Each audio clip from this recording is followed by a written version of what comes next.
Mr. President, on behalf of the Irish Government, I want to thank you for taking the opportunity to celebrate our National Day with the Irish diaspora here in the United States.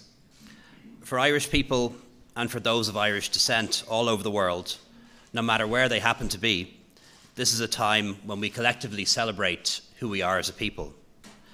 And nowhere is our day, St. Patrick's Day, celebrated more enthusiastically than here in the United States.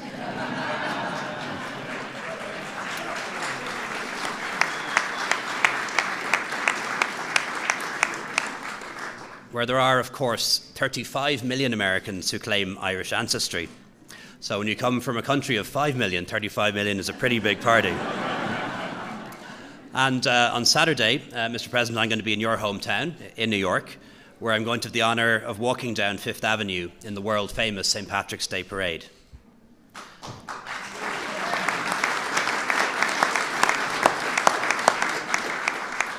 I think events like this, the White House reception, and parades around the country on Saturday remind us of the ties that bind our two countries together.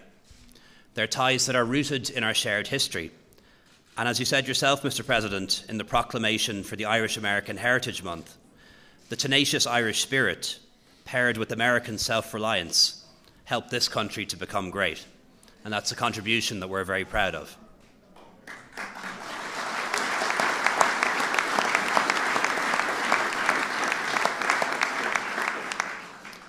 The portrait of your first president, George Washington, looks down on us in the East Room.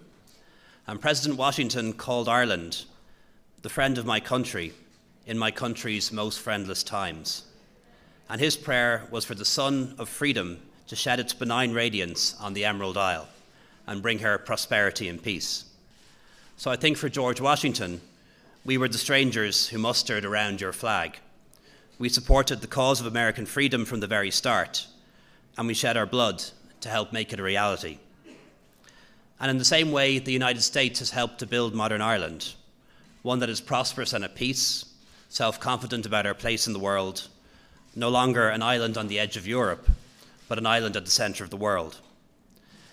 In my own office, I keep and I treasure a small collection of speeches and letters by one of your greatest presidents, President Lincoln. And sometimes when there's a crisis or a controversy and there's no obvious solution to it, I find wisdom in the words of that first great Republican president. President Lincoln believed, as he said, when we talk, we are only repeating what we already know. But if we listen, we may learn something new. As you know, President Trump and I had a very good meeting earlier on today. And I think by talking and listening, we both learned things that will help our two countries move forward together.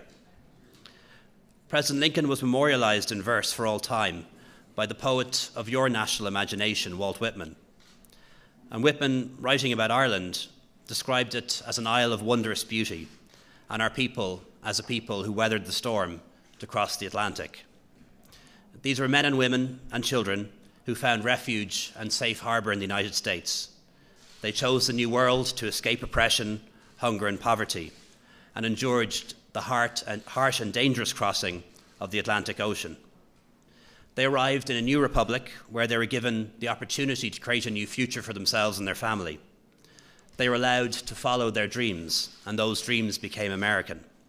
And so the story of the Irish in America is very much as American as it is Irish. And today the Irish diaspora is found in every state, every city, every neighbourhood, every rural area in this country. They have prospered in politics and business and the arts and in the service of the fellow Americans. And many are here today, including members of my own family from New Jersey. And of course, many Irish, as you know, serve in the White House today as well. So I want to thank you, Mr. President, for the really excellent meeting that we had this morning in the Oval Office. We had a really worthwhile exchange of views on important issues like trade and security and migration. And I know that the Irish people who've made their lives here, including those who are undocumented and living in the shadows, love this country dearly. They have the same dream as the men and women who inspired Washington, who fought for Lincoln, and work aside you today.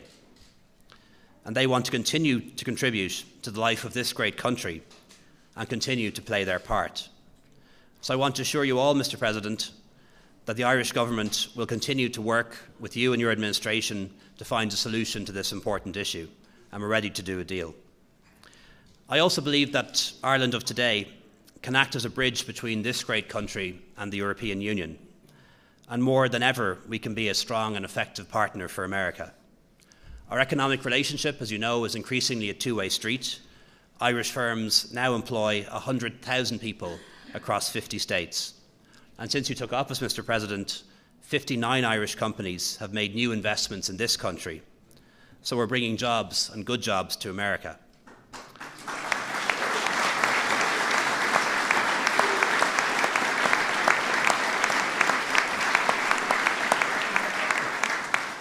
And every single week, we trade about $2 billion in goods and services back and forth across the Atlantic. And we want that to grow. More trade, more investment, more jobs, going in both directions in a balanced and fair way. So in the spirit of the long and close relationship between our two countries and our two peoples, it is my very great pleasure to present this year's Shamrock Bowl to you. Happy St. Patrick's Day to you all.